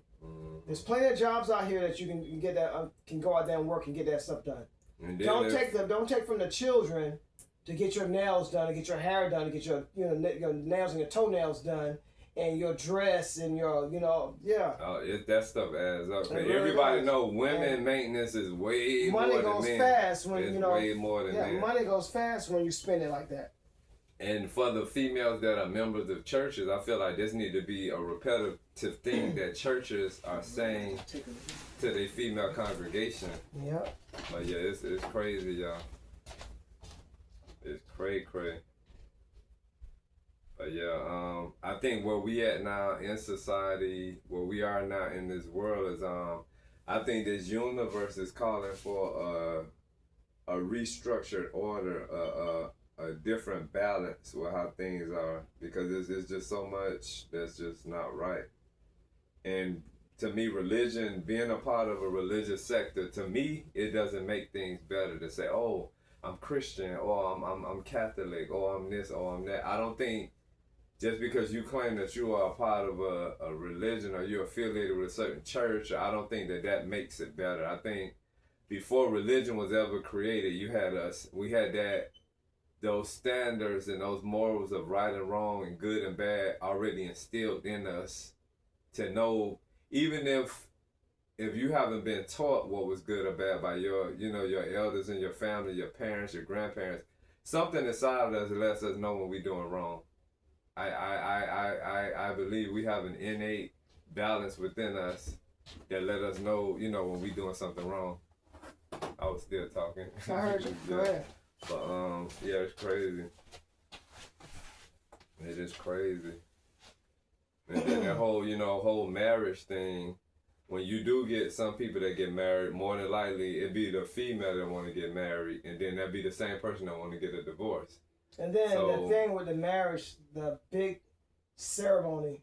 Yeah, that costs a lot of money. That's ridiculous. And it usually be the man. It's going up. It's going up. Yeah, it usually be the man that have to foot the bill. But what I learned is that it's the female's family that's supposed to pay for the wedding. It don't be that way. This man get 3 jobs and he's struggling slave to have everything the way this woman wants it when it's supposed to be her family paying for it. And then once they get married and they Christian, those vows that they're making and promising to their God for better, for worse, and sickness and health and all of these things. Death do us part. Yeah, all of these different things. As soon as one thing go wrong, she out. You know what I'm saying? And it's you supposed to still be there. I mean, that's who you decided to marry. And then you get some females married. Like my father's been married 5 times. Now tell me, how much of a Christian is he?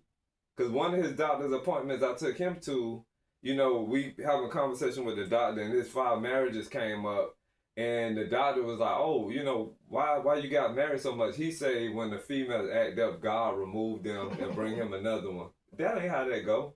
So the doctor said, "What, five marriages? You don't think it could be you?" "Oh no, it's not me." So he doesn't accept accountability. But if somebody got married 5 times, to me, it's something wrong with that person, especially if you're a Christian and you ain't stay for better, for worse, and sickness and health and all of that. It's something wrong. I don't need to hear nothing. You got to tell me biblically nothing. But yeah, it's wild. So it's men that do that just as well as females. But it's crazy. When you going through a hiccup, because there's no such thing as a perfect relationship. Or a perfect person. Or a perfect person. And if you're going through something, if you're a Christian, you got to get on your knees and pray and take that to your higher power, or seek some type of therapy, as they call it, from another married couple or from a person that's married. Don't be Shaniqua married and then going to Shantae, who's single, asking her or telling her what's going on, because all Shantae can offer Shaniqua as advice is, "Girl, that couldn't be me, girl. How to be single. F these ends, girl." You know what I'm saying? I done seen it. So Shantae gonna make Shaniqua wind up being single. And then when Shaniqua gets single, Shantae just might find a man. It'd be crazy like that. I think if people, if they serious about getting married and serious about being together, they should already know. But they already know. You know yourself better than anybody else. Mm-hmm. You know if you're not committed to this person, if you want to say "I do," and you hear this preacher stand in front of you, saying all of these vows and stuff that you already stood there and said you was going to take and stand. Mm-hmm. You know you're not going to do all that stuff. Why go through it? Yeah.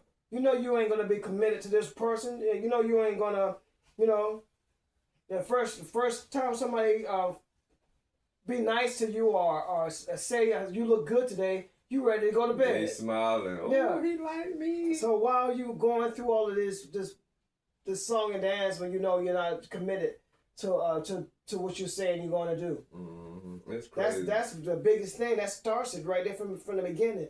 You put all these people through, come and watch you get people married. People that bought clothes and took off get from married, work. And then within 5 years, within 10 years, you're getting a divorce. And then a lot of them get married in the house of God, in the church. Mm-hmm. You know what I'm saying? So it's just, when I look at religion these days and different things, like it's crazy. And then it's understandable. Your first marriage was like you're learning, you learned yourself a little bit more.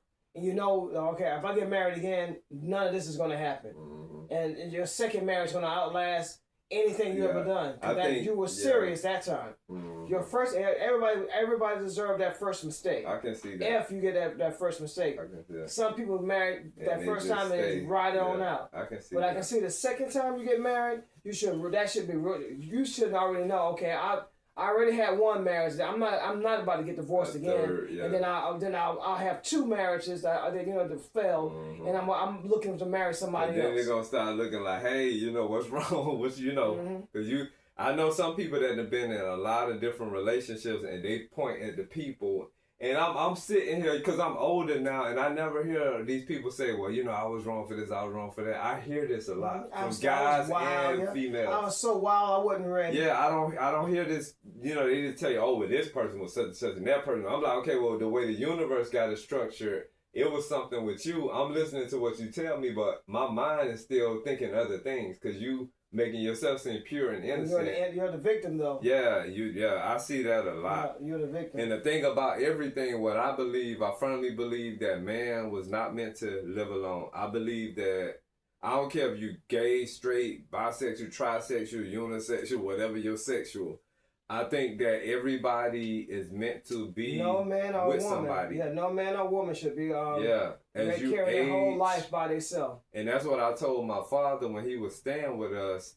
I'm like, you 70 years old, you online, on porn, meeting these females out in the world, and then getting to the point where you giving them our address so they can come and see you, how dangerous that is. I said that if you would have stayed in one of your relationships, because that's the 5 marriages I'm telling y'all about, but outside of his marriages, he done been in tons of relationships with women.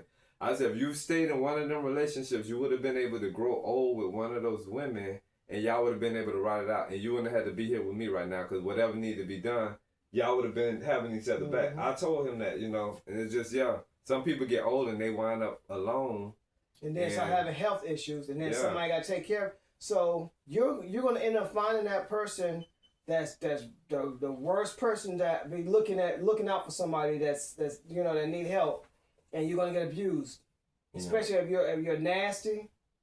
And then especially if you're nasty, then have a nasty personality. It's gonna come back to you. Don't wash your hands and all that kind of stuff. Nobody's gonna want to have to change your clothes and have you touch them, and you blew your nose and that's gonna be a whole nother show, y'all. Picked in your ass, and you ain't washing your hands. Your hands are just contaminated. That's gonna be a whole nother show, y'all, because this is indeed therapy. You know what I'm saying? There's so much to talk about on that part. But I think, hey, he had a decent, clean female in his life. She not finna sit around and just look at you, not wash your hands, and you blowing your nose with the same snot towel and all. A decent female, she gonna be vocal about it. You know what I'm saying? So it's just, Then you wear a diaper on top of everything else. It's just crazy. And my thing is with that, if you wear diapers, why are you meeting women online? Are you disclosing this information to them? Because I told him, I say, that's going to be gross to a 30-year-old girl. You in your 70s meeting these girls in their 20s and their 30s. They not going to ride with no diaper, man. No. And he's like, oh, well, my ex-wife ain't having no problem with it. Okay, so why is she your ex-wife? You get what I'm saying? All of this stuff, if we think and process stuff the right way, we'll see what makes sense and what don't make sense. But when you got somebody that don't take accountability for the things that they did wrong, and they always pointing everybody else, they wind up traveling through time, and then they find themselves by themselves where they still this perfect, clean, pure person, and everybody that they dealt with, everybody did them wrong. Even when there's stories out there that backs up things that they did wrong, like his wife that he's with now, she said one of my half brothers, this one he was a school patrol, you wore your orange thing. And he's on his patrol post, and my father passed by with a female in the car, right? My brother went and told his mom, and she held that against him. Nah, that wasn't me. One minute he said it wasn't him. Then the next minute he said it was him, but it was a cousin of my half. Just say it was you and you fucked up. You get what I'm saying? If they seen you, if you already denied that was you.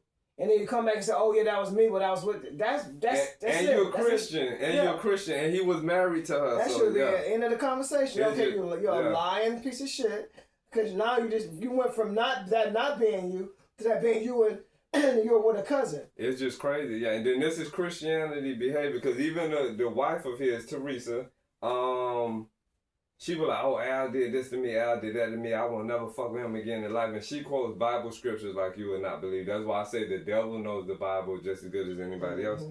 Because for you to go through all of this pain and all of these different stories that you told us that he did to you, till you coming to Atlanta to pick him up and take him with you to Illinois. Like, that was, what is that was after all the hard work was done. Yeah, after I helped with everything. And these are Christians right here too. These are Christians. And got his everything, VA benefits up. Yeah, these are Christians, so that's why I say I don't with their religious path, like I don't need nobody quoting Bible scriptures to me. They didn't even have to come all the way up here to get here. He could have went straight there. Yeah. But why wait to him to come to Atlanta and be in Atlanta for 6 months till you get all that stuff done, then take him there? That's what the whole process. That was the game in the beginning. Yeah, and he's supposed to be this big Christian too. Yeah, that was the game in the begining. That's so easy to see. But yeah, getting on the religion thing, like I don't. I've went through more bad stuff with people, devoutly calling themselves Christian than I did with regular people or spiritual people or people that's just out in the world that's just living. You know what I'm saying? I don't think it's that serious to be. Now I've met some people that holy roller. I met people that said they were Christians and they were really good people. Mm-hmm. They wasn't judging people. They were just really good people, and most of them were Anglos. I'm gonna give that to the Anglo-Saxons, the Caucasian race. Like, most jobs I've had, most jobs I had, like when I told you when I first I moved here, I moved Tony up here with me, and we had a break-in, and they stole a lot of stuff, and I went to work, and I'm gonna show them my face. You're violated when you come home and your door's open, and you're missing stuff. And then you had to call the cops because you can't go in because you think that they might be still there and kind of stuff. Mm-hmm. So when I got to work the next day, of course, the African Americans that I talked to, and then they're like, "What happened?" And I said, "This happened, that happened." "Oh man, I'm so sorry," whatever. Anglos, they went a step further. I get off of work. Somebody brought me a TV. See, yeah. Somebody that went around and got money. And giving me money, then clothes. They don't know what was taken, so they want to make sure I'm good. Food, I'm like, I'm on a bus. Oh, I'll give you a ride home to take the stuff, take the stuff home.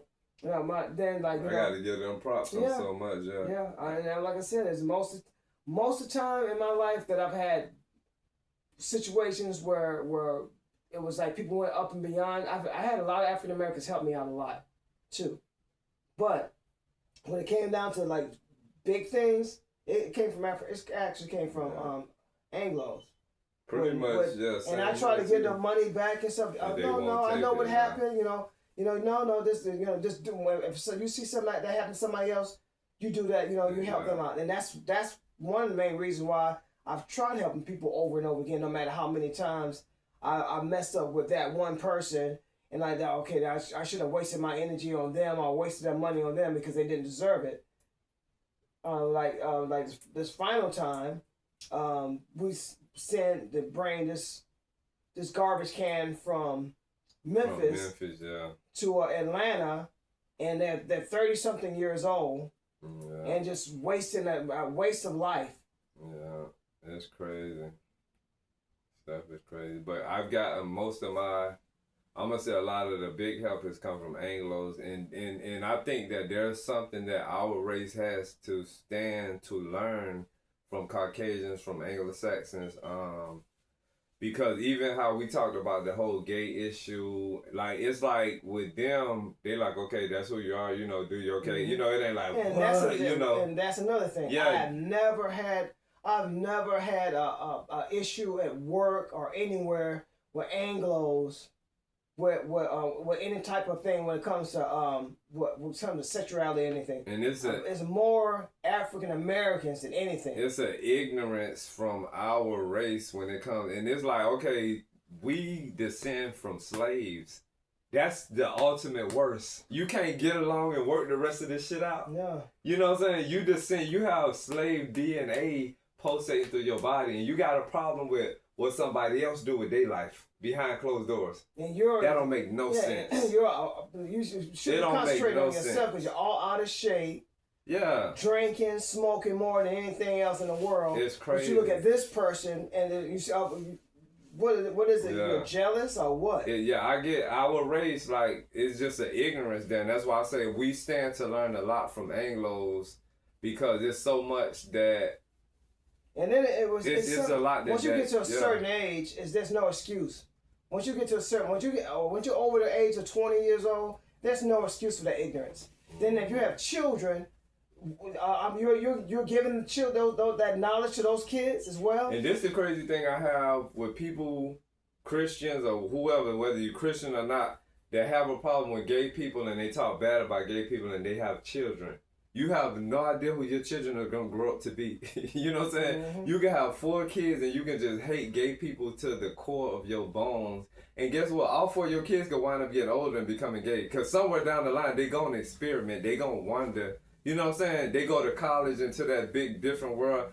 So it's like that part get me with parents. When you got people that got kids and they talk against lesbians or gay, they daughters. And I've seen things like that where people have had bad things to say about gay people, and I've seen people, kids, materialize into being gay. That's happened in my family. That's happened in my family. Yeah, I've seen this numerous times. So it's like, I don't know if it's a type of a curse that somebody can be speaking on their lineage or what, but yeah.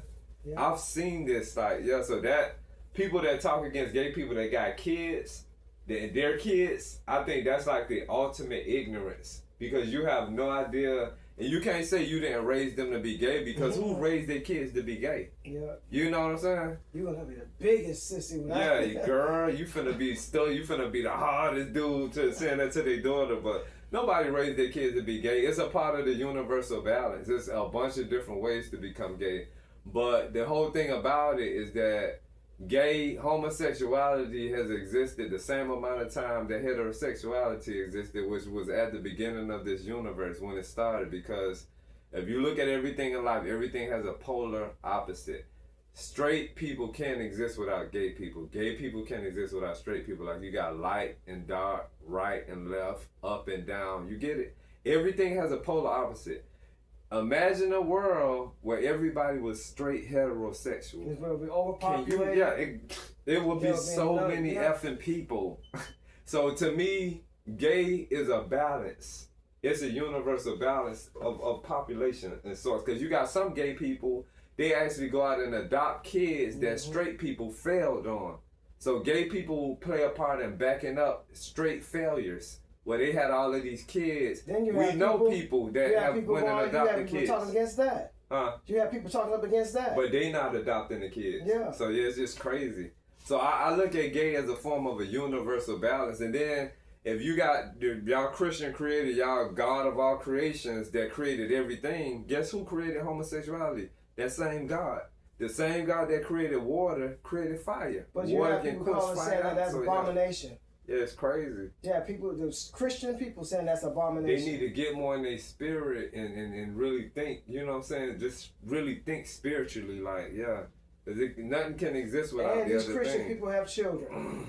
Yeah, and then they don't know who. And then some of them have children. You might have kids. I don't know. My family is perfect. My son married. You don't know what your son doing behind your back. Or you don't know what your daughter doing. You know what I'm saying? You don't know what they doing. They're not going to tell you everything they do just because things look a certain way. Mm-hmm. So it's crazy. Just like with Eddie Long on stage in front of millions. Preaching against homosexuality while he was committing acts with boys. So you never know who's doing what when you try to talk about how perfect your family is and how you didn't raise them to be. You might have a son that go to gay parties and sex clubs, and you might have a daughter that be in lesbian strip clubs. You don't know what all goes on with anything. And then really the worst type of people there is pedophiles. Yeah. Pedophiles are looking at children, and they try to put pedophilia on gay people. You know what I think? Pedophilia, I think it plays a part in, you got some people that they're innately gay, but they bottle it up. And I think when they keep it compressed for so long, it shapeshifts into something wild.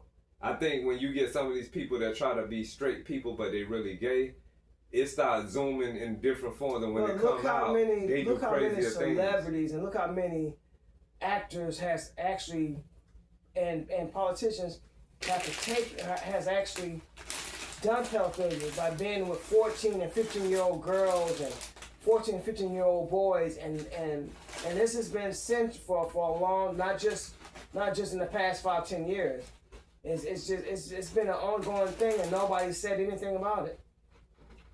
Nobody said anything about it. You've seen Elvis Presley married Priscilla Presley. She was 14, 15 years old.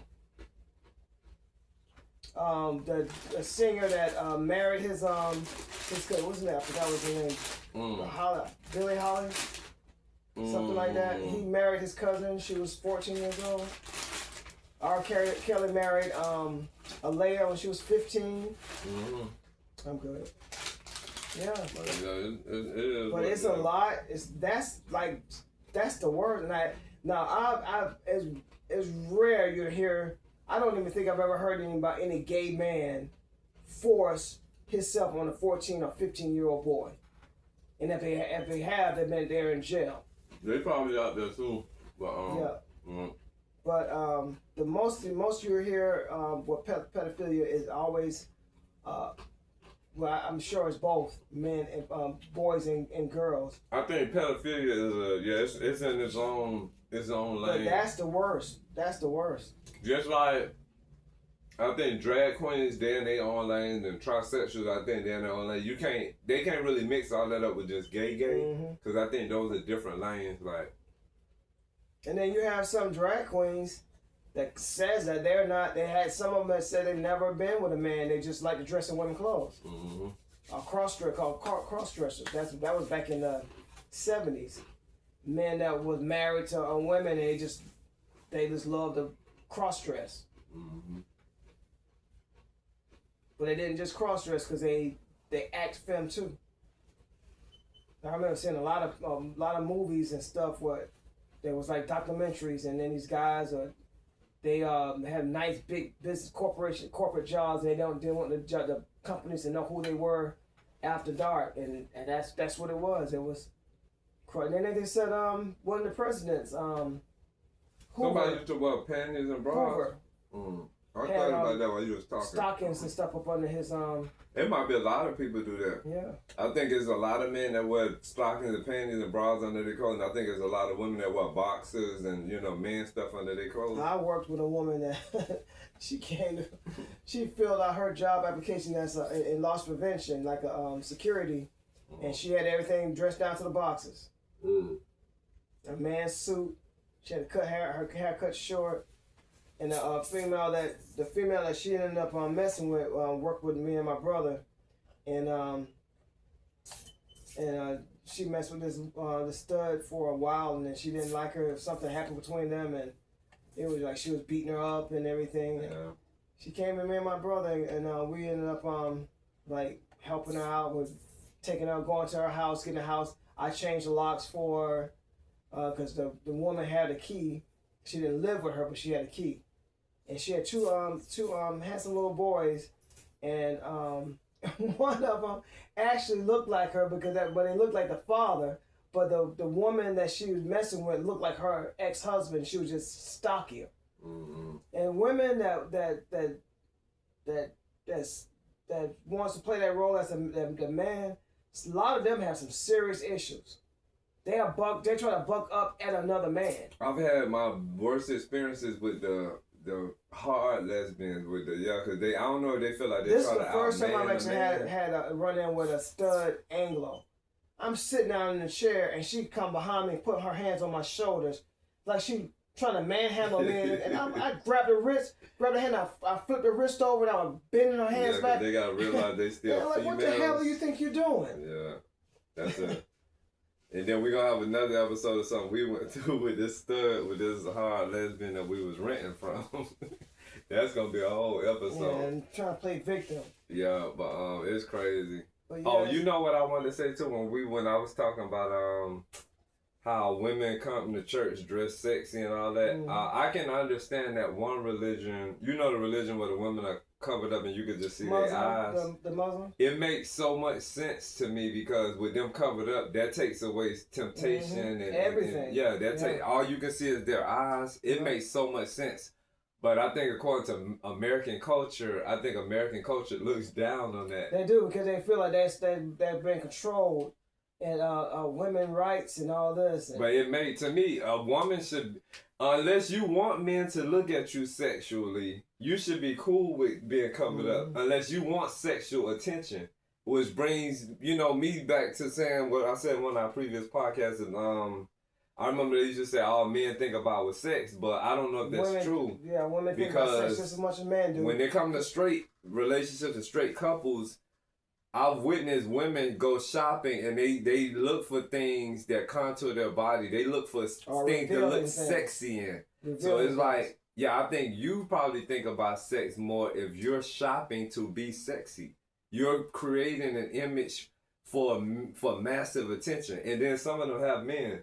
So we go in different stores, Kroger, Walmart, all these. I try not to go into so many stores and now. It doesn't matter how your body shape is. It's what you cover up or what you put on your body. And you can buy, even if you are voluptuous or what they call it, with a big chest and a big ass, you can still dress right. Probably, you ain't got to have your titties all out and your ass all out. And then what I was gonna say, sometimes hugging you to the point where you can barely breathe. Two people had to help them put their foot in your back. But yeah, sometimes we be out in public and we'll see women that's dressed how he was just described, and they'll have their husbands or their man with them. So what if man walked around? Yeah, that's crazy. With all our clothes is like spandex. Yeah. Spandex pants. And our shirt button all the way down to I think of women that have a problem, like women with their men. Oh, you coming out like that? They'll have a problem. They'll speak on it. But the men, for some reason, they don't speak on it. They let the women come out however they want to come out, and that creates problems. Like what we talked about. Who want that partner? Who want people to see everything that their partner got? That's crazy. That's supposed to be, in the privacy of your bedroom. And I think that is foolish. I gotta say that's foolish American culture right there. Yeah. I gotta say. Who wants to walk? How can we walk down the street if you're revealing everything to the world, and there's nothing left to think about when I get home? And then when you come to church dressed up like that, that's a whole nother. Yeah, this is crazy because I see that even on social media when you see different things in church. And then they were saying like just the recordings were showing about the Halloween stuff. How they said now it's getting more sluttier.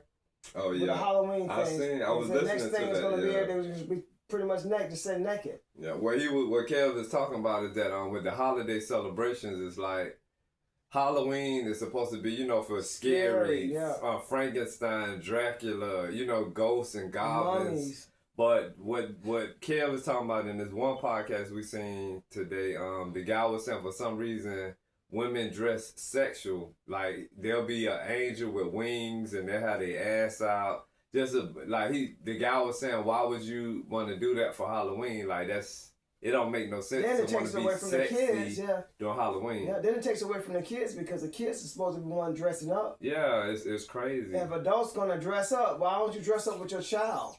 Yeah, that guy hit something real hard. How women they dress sexual like strippers and everything they do, they include sexuality. Even as a cop. And it's Halloween. Yeah, he said, they be female cops with skirts on. Mm-hmm. Never seen It's just, what is that? Yeah, so it's just crazy, man. And like I said, I already know a lot of these people consider themselves to be Christians. So Halloween always was on Friday, right? Mm-hmm. A lot of them will be in church Sunday, hallelujah, thank you, Jesus. Where my Bible at? Like, yeah, it's crazy. It's crazy. Dropping it low for Jesus. Oh yeah, somebody made that song, a song called "Drop It Low for Jesus." It's so much craziness, man. But I have no intentions of subscribing to any religions evermore. Like the way I am now, what I learned from religions, I take the beneficial parts, but I don't want to be indoctrinated into nobody BS. Like I done went to as many churches as I think I needed to go to, and to find out that I don't need to go. But what I want to see some church help these people out that needs help. Just snap. That doesn't have Section 8. Yet. That doesn't have Section 8. That doesn't have they SNAP food. I want to hear a church supporting and helping these kids that's in dire need of food and clothes and shelter. I want to hear that. With everything that people been talking about, I ain't heard nothing about no churches stepping up. If this government doesn't come through, let's hear the churches do it. And that's another thing. They shouldn't have to go to pantries for food with all these big $1 million churches. That's another thing too. Christians are not supposed to participate in politics. That's why I said the whole religion thing. Christians not supposed to vote. And I done seen some preachers in the pulpit. I done seen preachers on stage talking about politics. You don't supposed to mix religion and government. So it's just so much craziness. But like I say, to each its own. But with me saying the things that I'm saying, I'm letting you know what my mindset is on the decisions, of how I come to different places where I'm at mentally and spiritually with things. But yeah, religion and government, religion and politics is not supposed to mix. It's not supposed to mix at all. It's cray. I think as people, we need to do better. We need to do better with helping each other out. We need to do better with looking out for each other, especially the children. Even if you don't agree with what their parents are doing, look at the child that's suffering. Because every time that mother spends money on her hair and her nails and her Prada bag, she's neglecting the children. And it's not the child's fault. I don't care if he's 17 or if he's 17, 16 years old. He's still not an adult yet. He's still in that household. They're going to still need shoes on their feet. They're going to need jeans. They're going to need pants, shirts. They're going to need socks. They're going to need school supplies. And definitely going to need food. It's crazy. But and I have roof to over their say, head. when it comes to these things, I think our race is lagging behind. You know what I'm saying? There shouldn't be no child out on the streets fending for themselves in this world. I give the Spanish people props because a lot of Spanish people that I've witnessed and encountered, they got more of a family sense of life where people joke about Mexicans. They say, it'd be 20 of them to a house. That's something to be applauded to me. Yeah, you know really what I'm saying? is, yeah. If you can get 20 people in the house and they can work that thing out and they splitting all their bills 20 ways, that ain't nothing to laugh at to me. Really not. Yeah. They're making it happen. Because I done seen our race, it could be 4 people in a big ass house and they just argue about all kind of little crazy stuff and you know what, I done had enough. Yeah, and then the bills ain't getting paid like they supposed to get paid. Somebody coming through with they share and somebody had enough and they leaving. That's how our situation is. And then even with the Anglo-Saxons, with the Caucasians, sometimes we'll be out and we'll pass houses and neighborhoods and they have like 12 cars. You can tell everybody lives in that house. The front of their house be loaded with cars. Like everybody got their own car. And yeah, I give them props, but it's something about our race and we should be the most on point because our ancestors have endured slavery. And it should be the it most should be nothing closed. that we can't accomplish, huh? It should be the most mouths closed. Yeah. You shouldn't hear them talking about nothing. Yeah. If you're not talking about something that's helpful and useful, going to help somebody or benefit something, you shouldn't be talking. Other than just mostly bragging. It's crazy. That's what this generation has came to. Just bragging. It's crazy. But yeah. They don't brag about, I helped this person do this, I did this, I did that. They brag about, I got this, I got that, I'm doing this. Yeah. Okay, so our conclusion on religion is that if you're not a religious person, there is no need for you to feel bad. That whole heaven and hell thing, that exists in the Bible, and then it's Greek mythology, and it's something to instill fear in people. My belief is that when people pass away, that spirit that has been energizing and propelling and operating that body, that spirit leaves that body and it goes on to the next journey. I don't think that it's either going up or down. You know what I'm saying? That spirit is going to re-evolve into another life form. It's got another purpose because our spirits are ancient. Our spirits don't die. Like these spirits have been around forever. It's the bodies that come and the bodies that go. Yeah, but that whole heaven and hell thing, I don't. You can experience heaven and hell right here on earth. On earth, yeah. I don't subscribe to that. You can create your own heaven in your own environment. Yeah. And you can live in hell at the same time in your own environment. Living there where there's constant shooting and drug dealing going on, whores, and you can live in pure hell right here on earth. Yeah. And remember what we said in our pilot show, like, every funeral that I've been to, when people giving their eulogy or whatever, everybody always went to heaven. And we were like, who went to hell? Nobody. Who funeral you was at? They're like, oh yeah, they in hell right now, burning their ass off. Everybody. So I think they tell people that the person went to heaven so that everybody can feel, oh, you know, like a sense of relief, like they're watching down on me. Everybody's looking down. It's a form of brainwash. I know we want to feel good when our loved ones pass away that they went on to a better place, but I think they good. I think it's us that need to be worried because we still here. Wherever they at, you know, they probably will be thinking, oh, don't worry about me. I am good. You know, I'm better. I'm out of that body. You know. They on to their next mission. Going through all that hell that's down there. And what we were saying in our pilot show podcast, we agreed that we believe that, so there's different dimensions within the realm of the universe we live in. So whatever lower dimensions that you start out on, once you accomplish your missions, you graduate to the higher dimensions. And maybe that's what they meant by heaven. I don't know, you know. But if you don't fulfill your mission, you have to repeat that in the same. If you don't fulfill your mission, you got to repeat that mission in the same dimension. So like say we're in the third dimension right now. If there's a goal that we've been sent here to do, which we know before we get here, but once we get here, we got to figure that out. And if we don't accomplish it, we repeat it again. So it's almost like we're reborn, you know, within another body. And then maybe came with reincarnation. Yeah, and then maybe that's how some people wind up saying that they feel like they were really girls because maybe in that previous life they were female and they still have some residuals, some spiritual residuals that's left in them that now has them as a man, but for some kind of reason inside of them, they feel like they're a woman. It could be because of their previous life or vice versa. Well, a female might feel like she a man. So it's like you got to balance it out. You got to balance it out.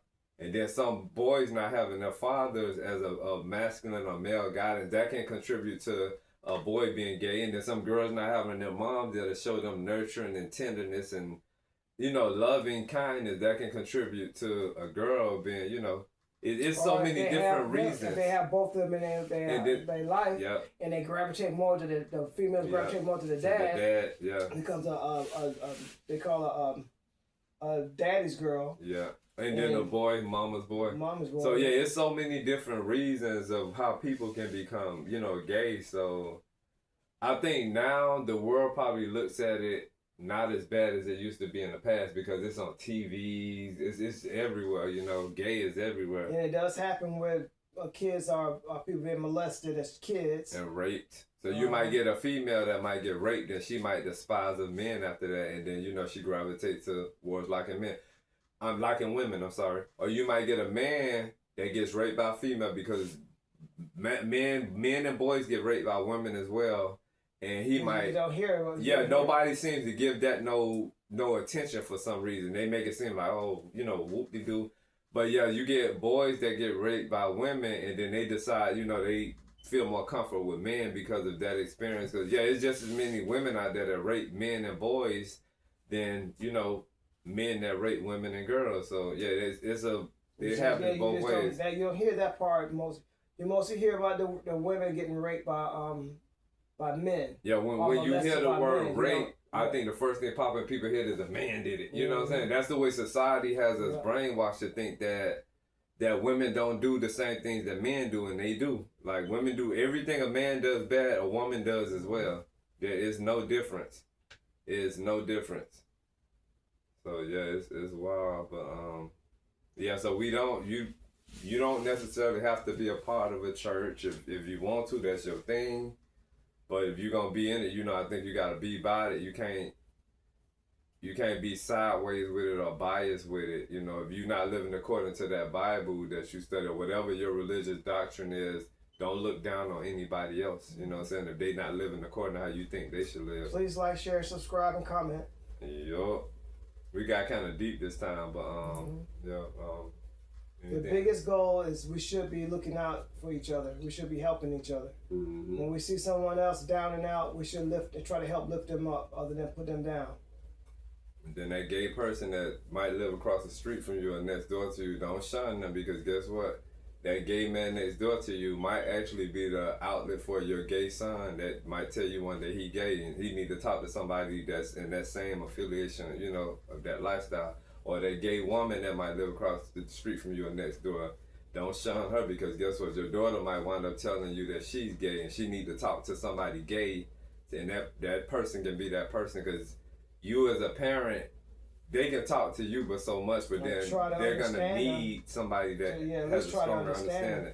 They had the clip you were showing the other day, the young 14-year-old boy, dad killed him.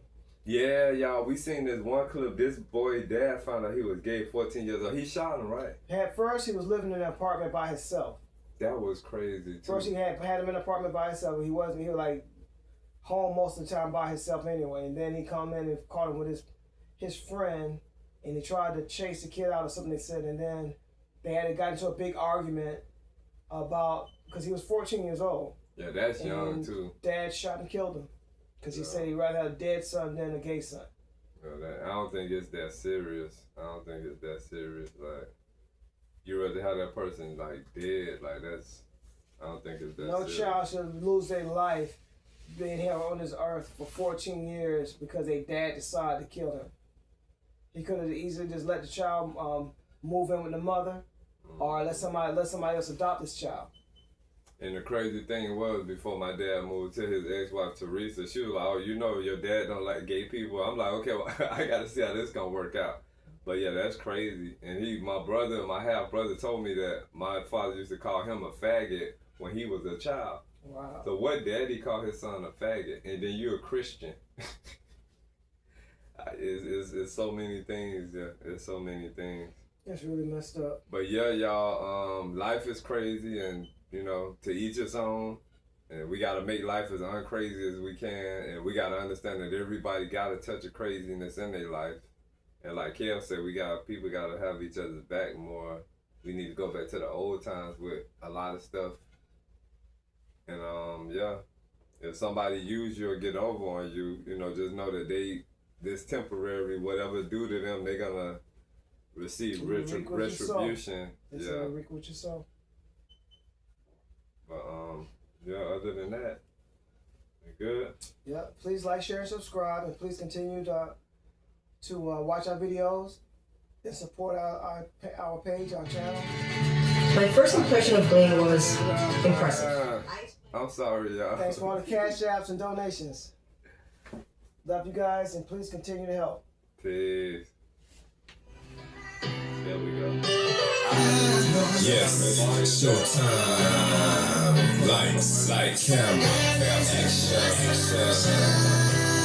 This is what we do all day. We owning this showstopper.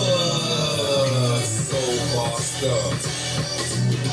Brown skin tone, aviator shades on Miami hurricane, Brooklyn storm, tidal waves, lightning, thunder, earthquakes, making your soul shake, confident, rocking it, gold grilled out, shining blaze, so in control, we on stage, unstoppable, we on a rampage, it's showtime, it's go time, we finna light this up, we about to make it shine, we strong on this, Kevin home to this, Steve around to this, the definition of hot, tight beat to this, pen and pad to this, microphone to this, hitting hard to this, yes we rock, ambition, competition, non-existent, we got this, it's showtime, it's go time, we lighting this thing up, they watching how we shine, it's your time, it's my time, about to hit them where it hurt, let's go to work, it's showtime, it's go time, we lighting this thing up, they watching how we shine, it's your time, it's my time. About to hit them where it hurt, let's go to work. Magical, divine gravity. PIMP, hustle and flow. Hard like concrete, lock and load. Let the sound spray, press play, here we go. Miami, Brooklyn, Atlanta, New York City, Los Angeles, Houston, Seattle, Tacoma, New Orleans, Portland, Las Vegas, so on and so on. Runway ready in the zone. To rock these hits on every platform. We won't stop until we get enough celebrity skin so radiant. It's showtime, it's go time. About to hit them where it hurt, let's go to work. High definition, satisfaction, freedom, stars, main attraction. It's showtime, it's showtime. We lighting this thing up, they watching how we shine. It's showtime, it's my time. About to hit them where it hurt, let's go to work. It's showtime, it's go time. We lighting this thing up, they watching how we shine. It's your time, it's my time. About to hit them where it hurt, let's go to work. It's showtime, it's go time. Your time, my time. 2022, 22. You know how we do. Showstoppers, opening act. Sure, we'll do that. And we headline too, right? So bossed up, yes. It's showtime, it's go time. We lighting this thing up, they watching how we shine. It's your time, it's my time. About to hit it where it hurt, let's go to work. It's showtime, we lighting this thing up each and every time. About to hit them where it hurt, lighting this thing up, lighting this thing up. Let's go to work. It's showtime, it's go time. We lighting this thing up, they watching how we shine. It's your time, it's my time. About to hit them where it hurt, let's go to work. It's showtime, it's go time. We lighting this thing up, they watching how we shine. It's your time, it's my time. About to hit them where it hurt, let's go to work. It's showtime, it's go time. We lighting this thing up, they watching how we shine. It's your time, it's my time. About to hit them where it hurt, let's go to work. It's showtime, it's go time. We lighting this thing up, they watching how we shine. It's your time, it's my time. About to hit them where it hurt, let's go to work. No cap. Woo! That song y'all called Showtime. Recorded by Steve Osborne, Kevin Upson, written by us, performed by us, all that good stuff. Showtime. Check it out. Until then, we'll see y'all next go round. It was real. Like, share, subscribe, and comment. Yep. Thank y'all for y'all time.